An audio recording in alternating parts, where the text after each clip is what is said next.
come specifically for the presentation of the Francisco Holmes stories. On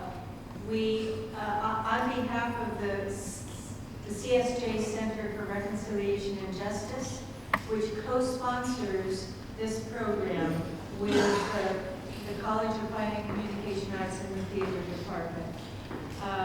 We co-sponsor a course that is called Voices of Justice. And I'm going to let Dory Baisley describe what that is. But I want to welcome you first on behalf of the CSJ Center to be here with us to share these really important and moving stories, and express our gratitude to the storytellers who are here with us today. And afterwards there is a reception outside, so please come and join us and meet the storytellers and the people who are telling their stories today.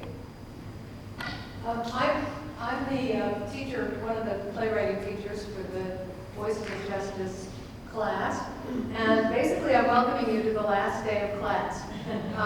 Today is a really important day for this class. It begins with our students interviewing people, in this case residents from the Francisco Homes, and then the students take the interviews home, transcribe them, and go into the second phase of the class, which is creative writing. They dramatize their interviews into lots of different forms. They can be poems, they can be scenes, they can be monologues. And then the third part happens when we actually bring this onto the stage. So the students who have been interviewers, transcribers, and creative writers now have to become actors, which means that in this course, the students who take this course have to go through 3 or 4 different sets of skills, and nobody's comfortable in all of those sets of skills. So it's a really challenging course, and it's a wonderful course in teaching what theater is really about. It's taught through the theater department, but it's a core course, which means we have students from every department in the university. And the real important part of theater for me in this course is that it begins with the storytellers. The story is then taken through the writer, given to the actor, and today, the most important day of all, we give it back to the storytellers whose lives are being shared with us today. So I welcome you. I'm really excited about seeing it, and I hope you are too. And one thing more is 3 of the students from this course are in study abroad this semester. So the original storytellers will have a replacement who will be telling their story. And in these 3 cases, we welcomed 3 guest artists, 2 of whom are professional actors in the area, and the 3rd is the dean of our college, which is really a lovely, lovely statement. So we will welcome those people with us as well. Okay. So enjoy.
Hey, yo! Listen up! I got a story to tell. I mean, a lot of stories sort of way out of hell. That moment is indescribable. That feeling of freedom, so much of their control. I can believe we don't need them. For us, we have the same goals in our lives. To improve our morals, our goals, our strife. It's our experience to stories to share and make everybody that is here aware. Oh shit, I'm sorry. I'm getting too far ahead. Let me start at the beginning for you instead. I'm Ariel Cook, 25 and a half years locked away. And my friends will tell you about themselves. Take it away. Served 21 years. Paroled after 34 years. Most of my life inside. Served 33 years. 26. 28. 27. 46 years. Served 22 years. 7 months out. 2 months. Free.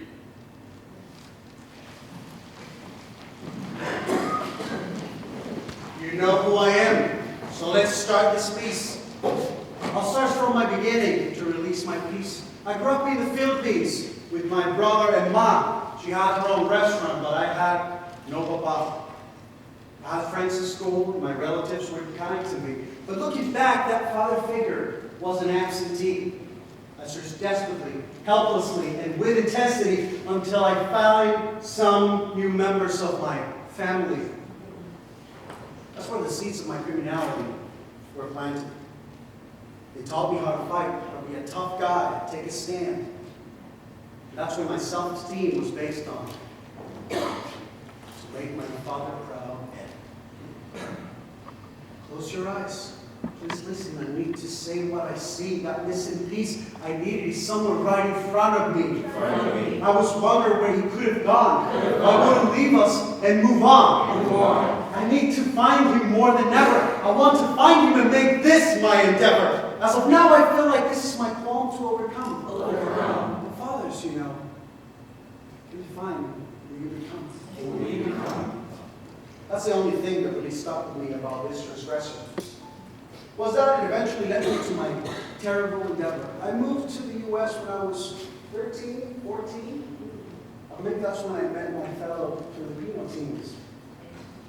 We love to play sports, especially being basketball. Related situations and emotions running through us all.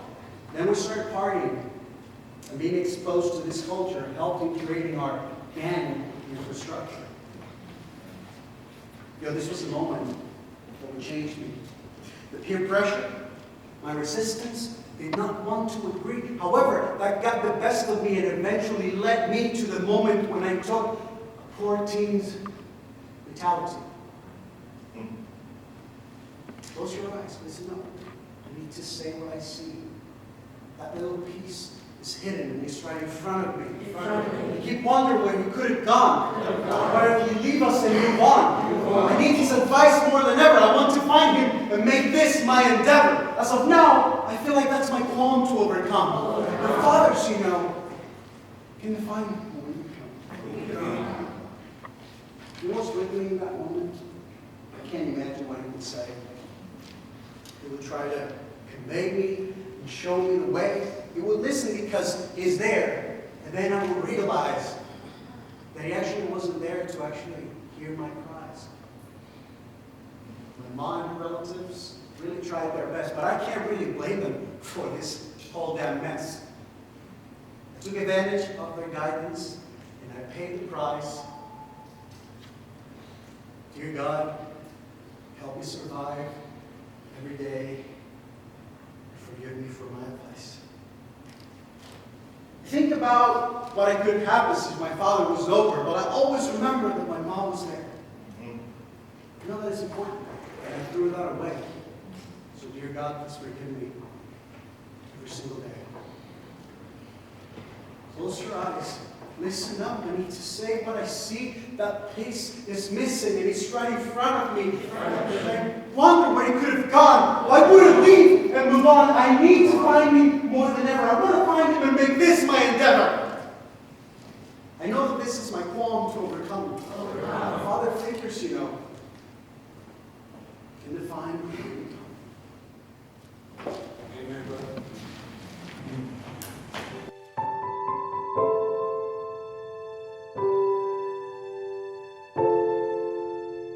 Dear grandfather, so much time has passed, so much has changed, especially ever since you passed away.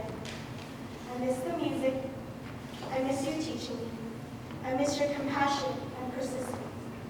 I miss you. Life moved fast ever since you passed away. I did bad things. I did good things. I did things I wasn't proud of. I did things I am proud of. When I was younger, you opened me up to the world of music. I learned, I played, I practiced, I persevered. Music gave me discipline, which was something most people didn't have. It gave me the ability to focus, learn, study, and go from one issue to the next. Those things were valuable to me. Music gave me a path away from the disastrous trail my father saw for me. It helped me decide not to do the things that he did. It gave me hope. I struggled, I fought, I tried, but I failed. I couldn't change. He caught up to me.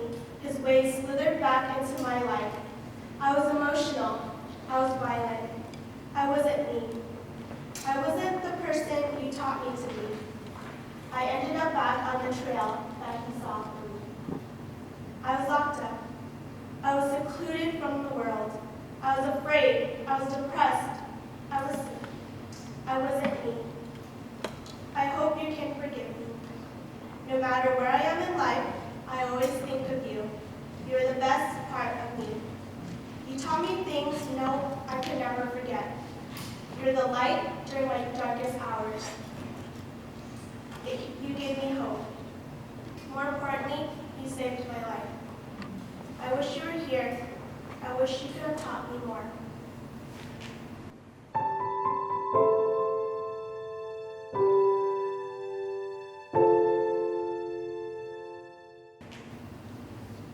I guess you could say I was always looking for the quickest way to the jackpot. Yes, the first time you make a move can be scary. Your first big news can be frightening as hell. But when you win and you feel like you can handle your losses,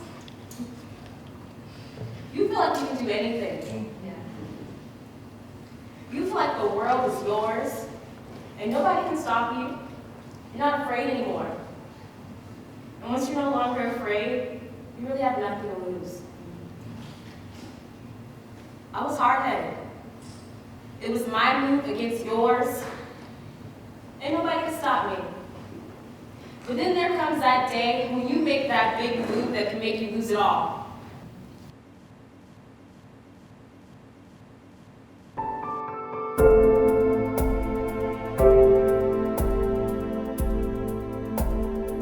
I met a lady. We messed around for almost 14 years. And I wasn't married to her, but I stayed with her. And to be truthful, out of 14 years, I never messed with another woman. And at that particular time, I thought I was in love. That was it. But then alcohol and drugs drove me away from her. I called myself going down. I didn't want the little one who was about 2 months old when me and her got together. I didn't want them. I pretty much raised her, called her my baby. I didn't want them to see me go down. I was losing weight, messing with drugs. And every day I wake, I wanted to drink. Yeah, I was an alcoholic. Then I said to myself, I wasn't an alcoholic, but at that particular time I was an alcoholic. I seen I was messing up on the job. I was saying, this ain't gonna last long. It's only a matter of time, they're gonna fire me. But one day, you're probably gonna laugh. I sent her and the baby to the store to get some food and stuff. And I already got stuff in the car. She left and went one way, and I left. And went another. I talked to her once when I was in prison. That was about 6 years ago. She died. The daughter, all I know of her is she's in Bakersfield. And I tried to write to her, get the address, and write a letter, but the letter came back.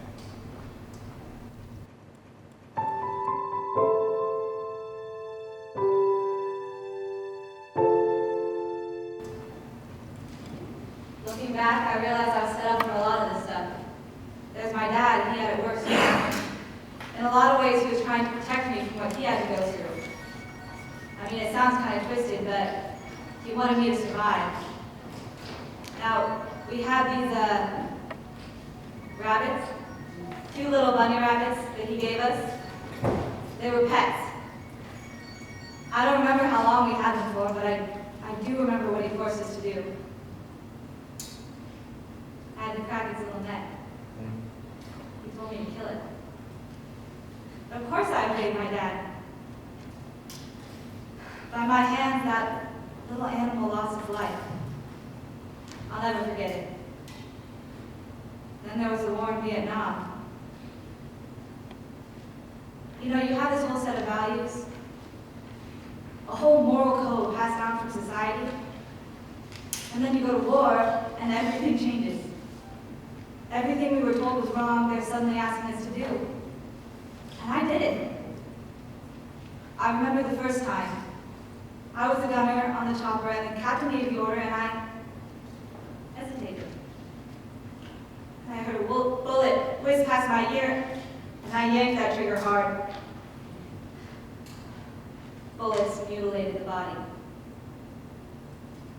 It was hard, and I felt it. Little by little, after a while, I couldn't feel it. When I got back, I didn't know what to do. The longest time, I thought I was pretending. I was a fake bad guy. Eventually, that's exactly what I became. I tried to run from it, but it always caught up to me. I lived the lie so long, I became it. But I couldn't run in prison. There, I was stuck.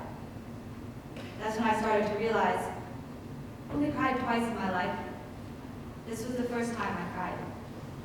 Tears of shame for what I had become.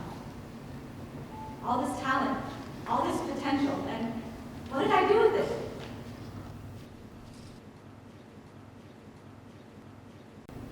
I didn't deserve for it to come down to that move. That move led me to spend the last 35 years of my life in prison. In there, I no longer had a choice. In there, I felt like my life had become a game in which I wasn't the controller, but the one being used for everybody else's own advances. See, when I got in the system, there were 3 prisons. And people in the prisons used to try to get the families jobs. See, it was profitable. They didn't care about me. But I tried. I tried to get out. They told me, keep my nose clean and they'll let me out. It was a joke.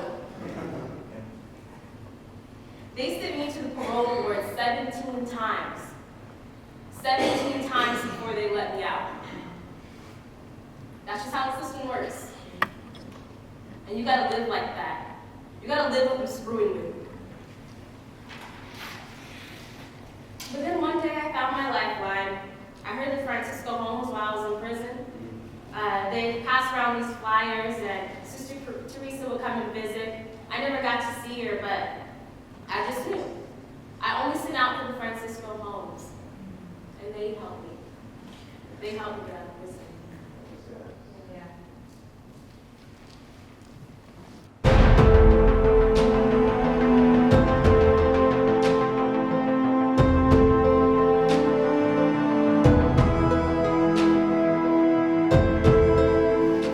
I didn't have a lot of humility prior to going to prison.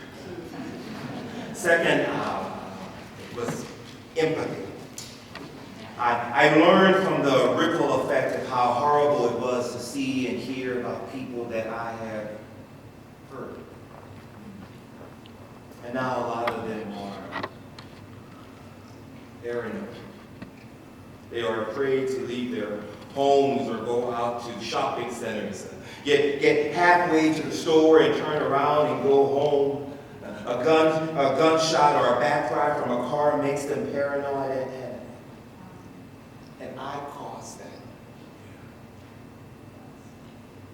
I have a lot of empathy now. I'm thankful that I was able to have the opportunity to change my life and reattach to my empathy and my compassion. And tenacity. Tenacity. I was a worker, but not as extreme or conscious as I am now. And I knew if I worked, I could do various things and make a few dollars, but I wasn't being put in the right places to make a difference, to do better. This is why I enjoy getting up early in the morning to help someone opposed to the negative, just for self, gain. Those were my 3 amazing changes: humility, empathy, tenacity. I never want someone to experience the negative pain and hurt that I put them in. My sisters, children, grandchildren, uncles, neighbors, everyone is affected by the ripple effect. It's so profound. I mean, generations come and go, and someone will still have the memory of what had happened. That's why I change. I never want anyone to have experienced me doing something horrible to them. It's deeper than not fair. It's not humane. That is no way to treat anybody. If I am living incarcerated like that and a person is out in society having to be subjected to live like that, paranoid, to go to the store or a shopping center or a movie, it's not fair at all. Mainly, the change was in my thought pattern. In what way? I had a female officer who, well, there was a guy from the other yard.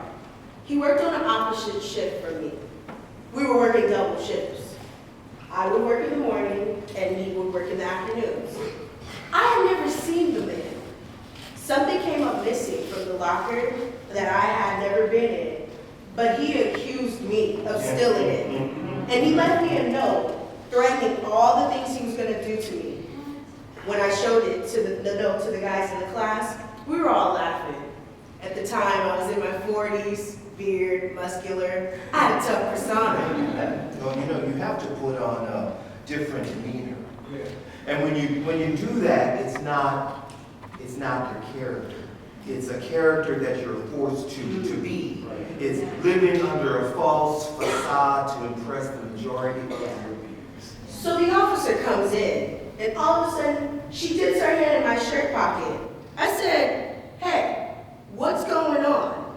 And I took a step back, and she said, "I want that note. I want to nail that fucking guy and blah, blah, blah. And he's a piece of turd." And she just goes off on it. In this instance, how would you react? How would you respond? It's not about reacting all the time. These are things that people in prison, well, they just react spontaneously for who knows what else. And I said, "Lady, if there was ever such a note that ever existed, it doesn't now. I had just come away from the toilet from flushing it." She went back and told her partners that I was standing up for this piece of you-know-what.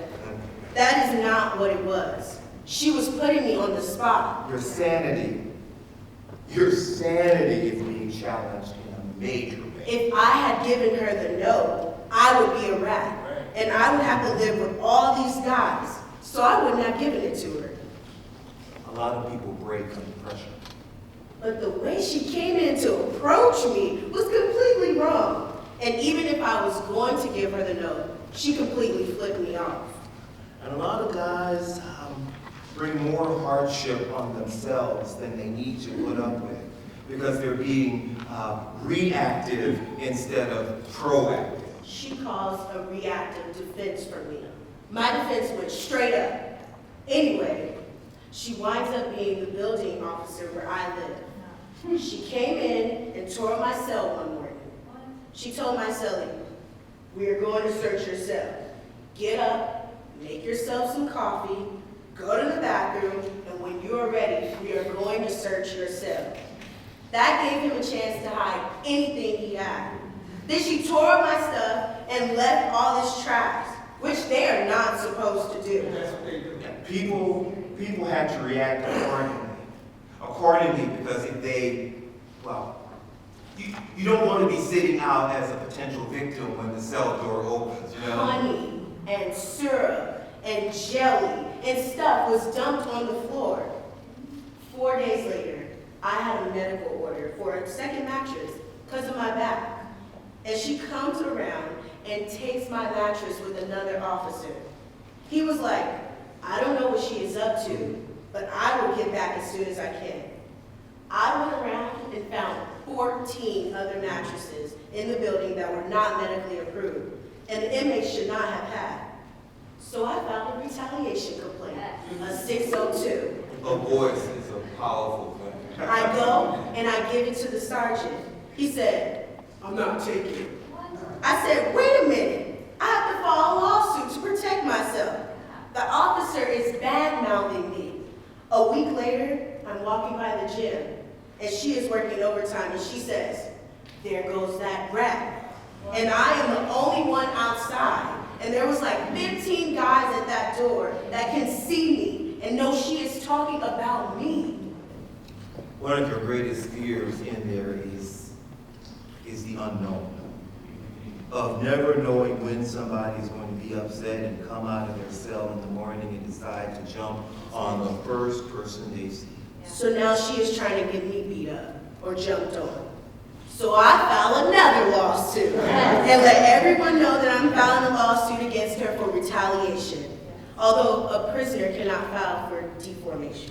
Deformation is when a person distorts something under pressure. So during the trial with the jury, I lost because I made a rookie mistake.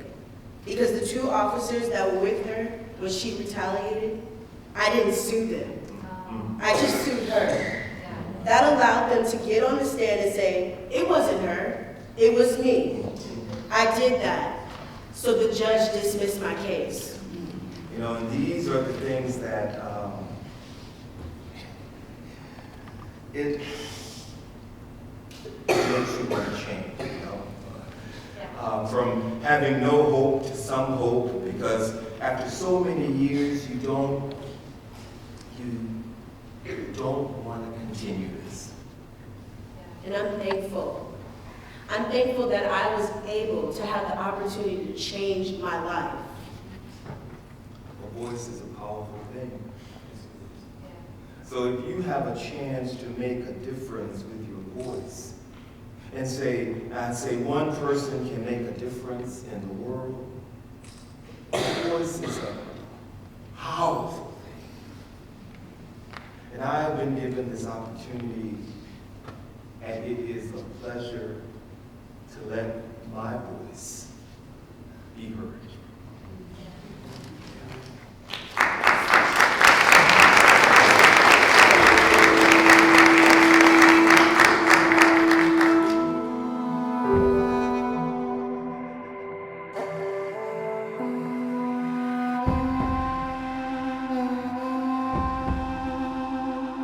Grandmother, my wife, my son, my daughter, my lifelong friend. People are what saved my life. People are what changed my mind. People are what put me back together.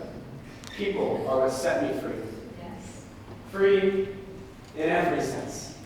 Freedom from myself. Freedom from myself, my past self. Freedom from addiction. Freedom to express myself through painting, through writing. I did not used to write. I'm not used to do a lot of things. Like appreciate the people in my life. Like care about how my actions affected those people. Like have the desire to change. Not until those people made the impacts that they did. My grandmother was the only person who constantly cared for and loved me in my youth. Now, I loved her back, but never made it known. I never explicitly told her. So, when the day came and she was on her deathbed, I was incarcerated.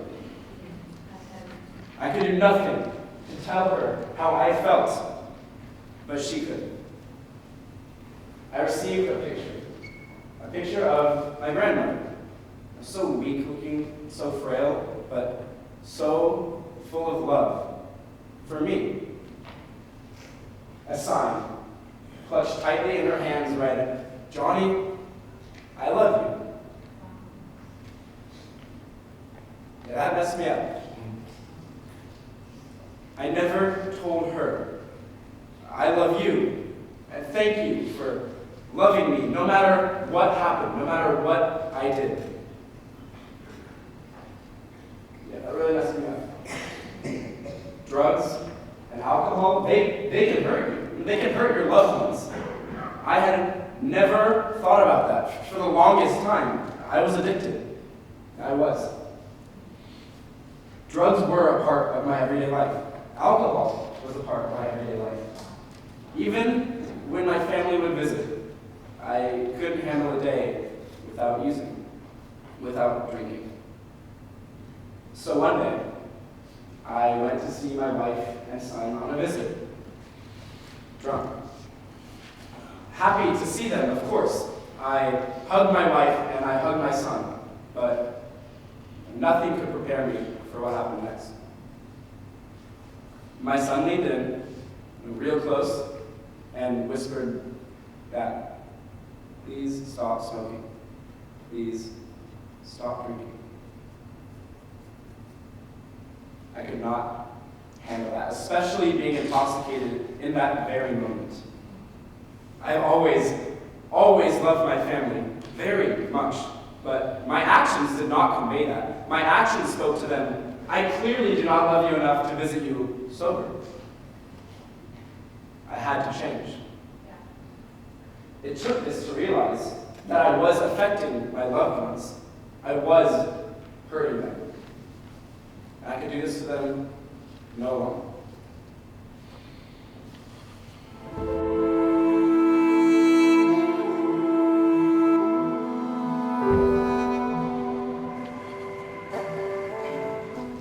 Plus cost. We, the board, have found you suitable for parole. Jerry Johnson, we the board have found you suitable for parole. Day 150. Being found suitable. It was more like being resentenced again. Waiting on that day. This 150-day waiting period, I was anticipating trouble because being in prison is full of negative situations and people. When they said the words, "suitable for parole," I felt like I lost 100 pounds. In 150 days, the governor would decide, yes, you can be released, Jerry. No, you'll no longer be found suitable. Yes, no. It's tough. It's tough because the ones who are in for a short period of time, they are the ones causing all the problems. They have the least to lose. So we who have been found suitable are trying to walk the straight path, the chalk line, and be that example for people. You either get it right or else you get tagged with 3 more years. Am I gonna make it, or is someone gonna come knocking, slide a letter under my door that's gonna say, "You've been denied your freedom"? That was really tripping me out. Next! How many more days? Look, I'm not counting the days, but when the days get here for me to go, I'll let you know. That burden I had been carrying for 26 years was finally over. 26 years had passed, but it wasn't until that moment that I was found suitable that the wait finally begun. I never marked a calendar in my life, the days, until those 150 came. 150 days left until I get the call. Day 100. $5 you don't make it 150 days. Yeah, things will change it. You will never make it on the outside. See, I quickly began to realize who my real friends were. One time I was sitting at a table reading my driver's handbook, and this one guy saw another guy, and he fell on me. But if it wasn't for another inmate who picked me up, I could have received a 115. A 115 is a right up against you that could help me in prison for another 3 more years. Yes. How many more days? Look, I told you I'm not counting the days, but when the day's here for me to go, I'll let you know. The first time I went in front of the board, I got denied 4 years. I was messing up with write-ups and for doing a shoot I continued doing the things I did out there in here. I continued getting high because I didn't care. At that time, no lifers were getting out. I was just like a Tasmanian devil running wild. I didn't care about life. I didn't care if I got killed. I didn't even really care about my family because I was just doing me. Because, you know, I'm the one that's doing the time. 100 days left until I get the call. Day 50. I got a new cellie. He just moved in from CMC. He was a gang member though. Officer, why would you move a gang member in? We're non-affiliated. Well, you're non-affiliated, so you can live with anyone. What? But he's in a gang, and any gang activities and whatever he brings into himself reflects on me too. He turned out to be a pretty good guy though, but he almost died on me. He went through diabetic shock when he didn't know he had diabetes. His friends walked into the cell and they took him to the hospital. Les, how many more days? Look, I told you, I'm not counting the days. But when the day is here for me to go, I'll let you know. In 2009, I decided that I was capable of making a change. It was that moment that I saw my first lifer go home that I realized that we can change. I was 18 years old when I went in. I was a little boy. I didn't even have a mustache. There's nothing on this side of the fence. It's just a waste of life. And I no longer wanted to be on this side, breathing this air. You're just stored in a warehouse, and I was done. 50 days left until I get the call. Day 6. So what happens when your cellie goes to the hospital? You become responsible for both properties. And any contraband that they find reflects on both of us, but mostly me. I was hoping it didn't come to that because I'm not a nosy person. And what you have on your side, that's your property. However, the not knowing what my cellie had on his side, that was killing me. And just before that, my counselor comes in to see me. Plus, you know you have around 6 more days to go? No, I'm not counting the days.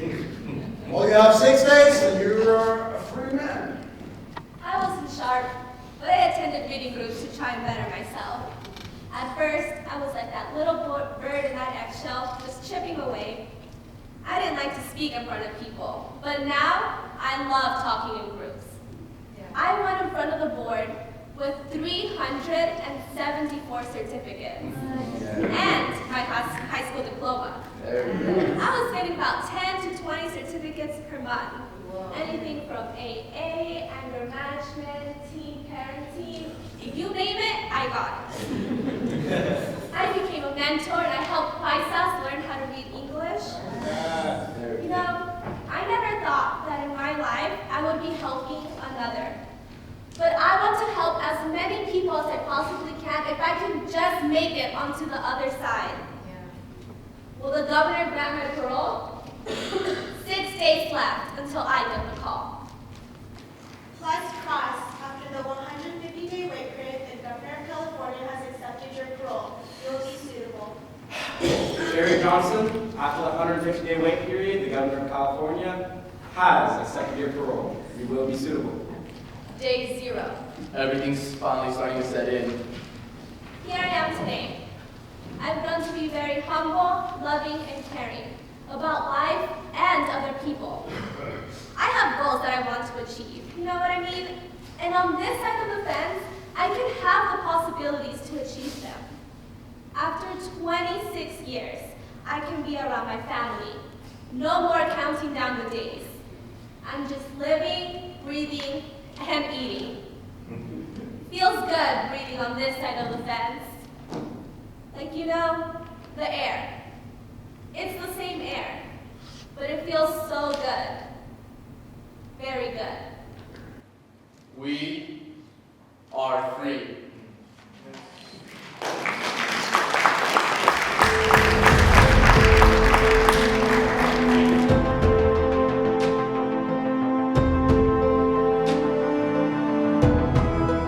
Dear grandfather, so much time has passed, so much has changed. Life moved fast ever since you passed away. I did bad things. I did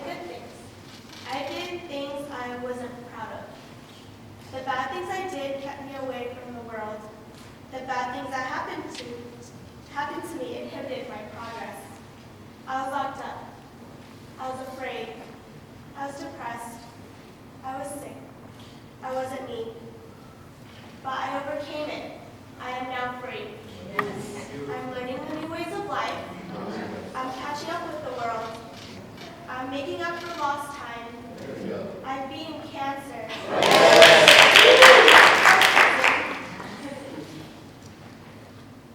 Moved into the Francisco homes.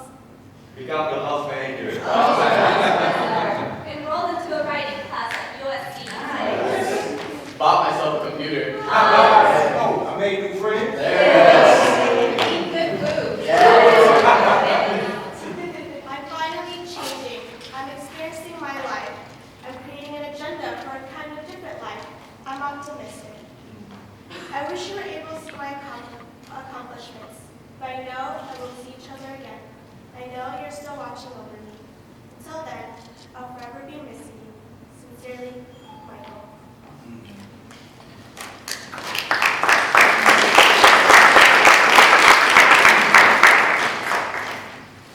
I know, I was lost.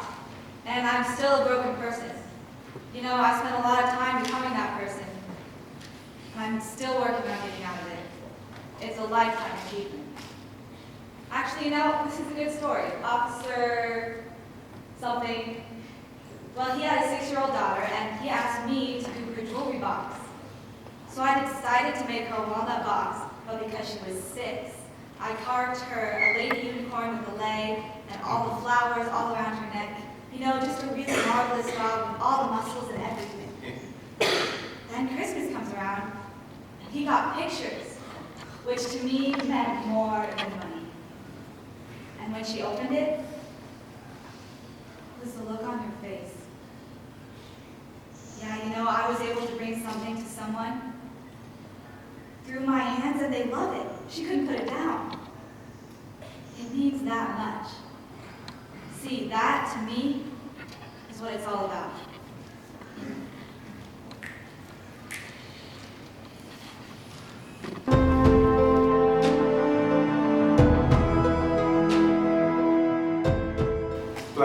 Years inside the prison.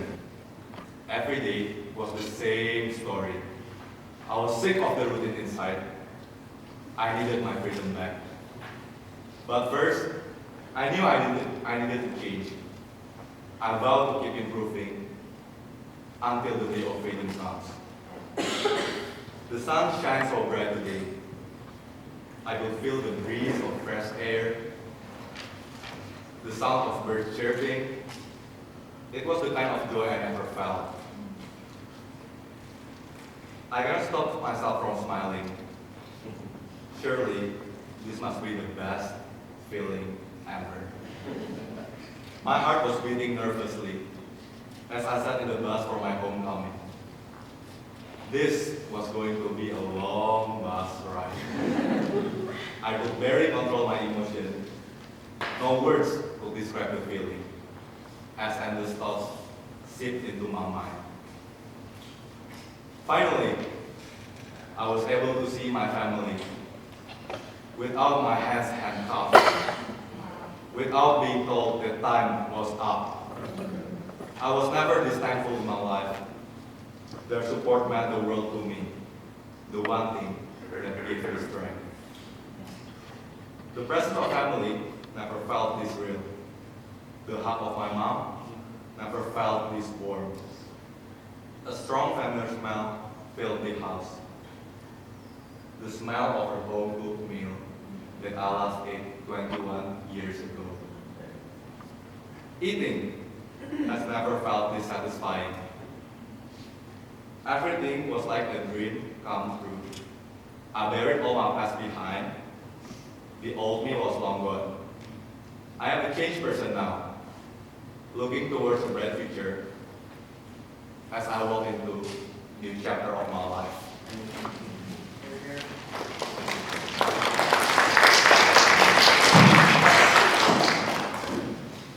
Every day is beautiful now.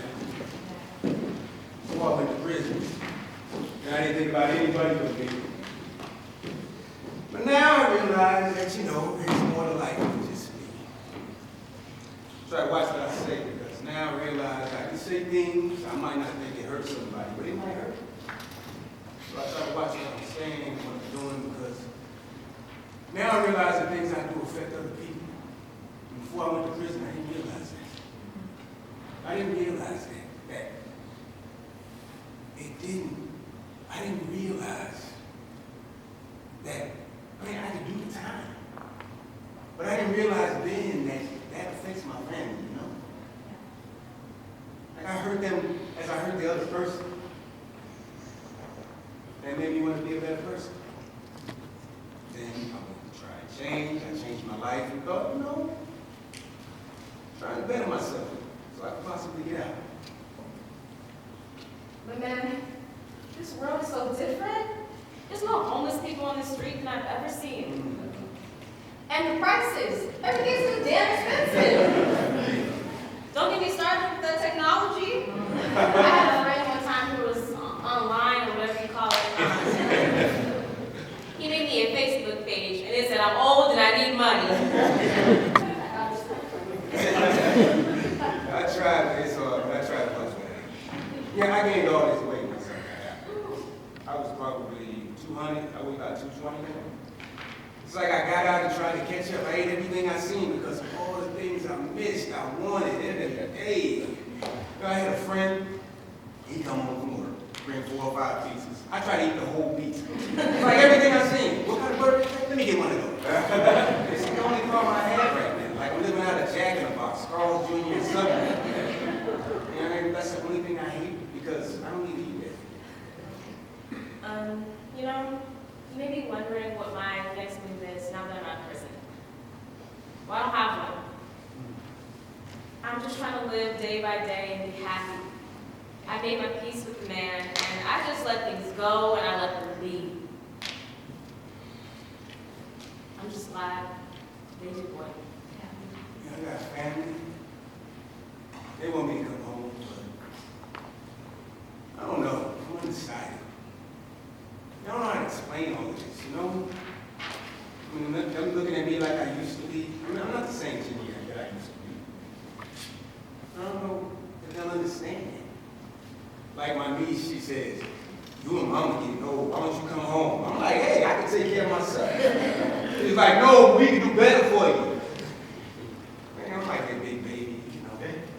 They love me. People are what saved my life. People are what changed my mind.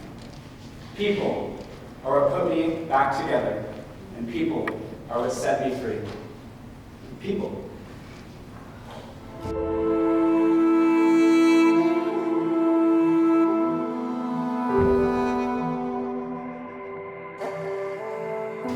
I get a BB gun for Christmas. I help my grandma in the yard. Stolen candy bars found in the pocket of my backpack. I drive my grandma's truck for the first time. I go back. My grandpa looks at me for the last time. I find new friends at the park. Thrill turns into choices. Choices turn into patterns. I go back. I go back and reflect because that's all I had to rely on for 27 years. I go back for myself because that's all I had to rely on for 27 years. Retrace the steps, retrace the path. I go back. I go back to the store where I still can't figure out whether to slide or insert my card. I go back to the path between 23rd and Figueroa to do my morning run. I go back to the porch where I can watch the sun rise and set so peacefully. I go back to my nieces, to my nephews, to my siblings, to love. I go back.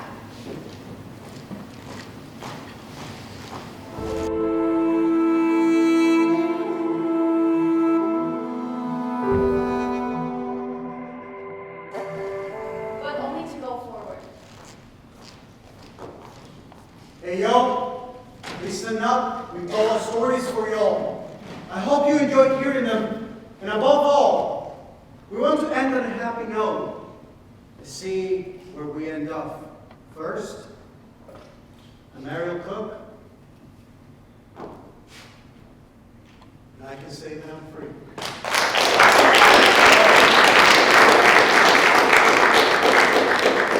I am free to create. Yes. I'm Donald, and I have a voice. I am free and working on becoming a lawyer. I'm free to enjoy the little things. I'm free, just taking it day by day. I'm getting my computer certification. I am free to spend time with my family. I have a lot of them. I'm free and I'm eating good food. I'm free to be with my family. I'm free to trust and make new friends. I got my driver's license, and I'm free.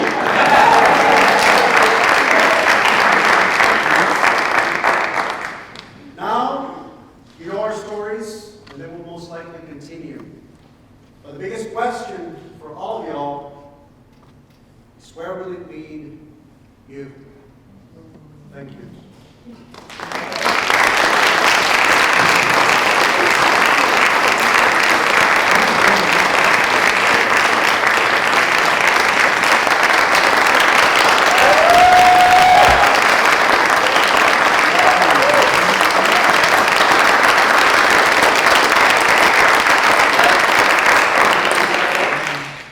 I wanted to thank you for sharing your story with me. Thank you so much.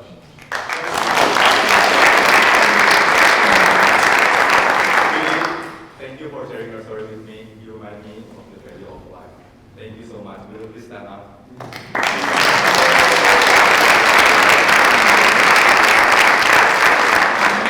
Will you please stand, please? Thank you,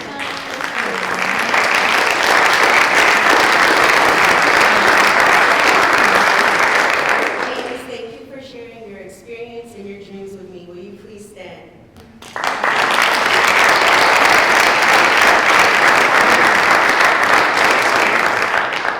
Paul, I'd like to thank you for sharing your life and your art with me. I really appreciate it. Will you please stand?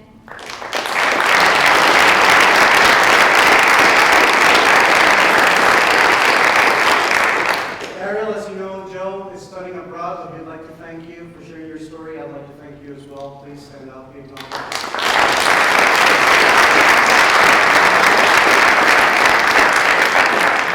I'd like to thank Johnny for sharing his incredible story and his beautiful writings with me. You can't see him here, but if I'm missing you, thank you to Johnny.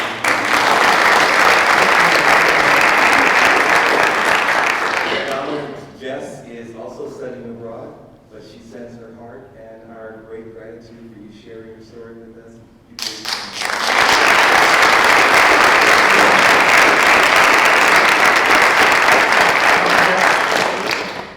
Michael, I would like to thank you for taking your time to share your story with me at the Francisco home. If you could please stand up.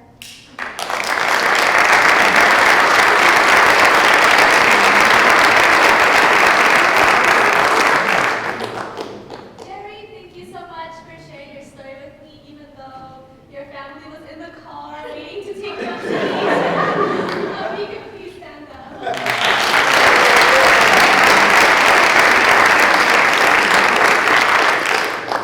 Milton, thank you for sharing your life and your beautiful soul with me.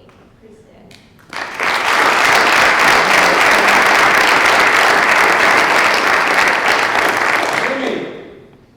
Jimmy, please stand, Jimmy. Stand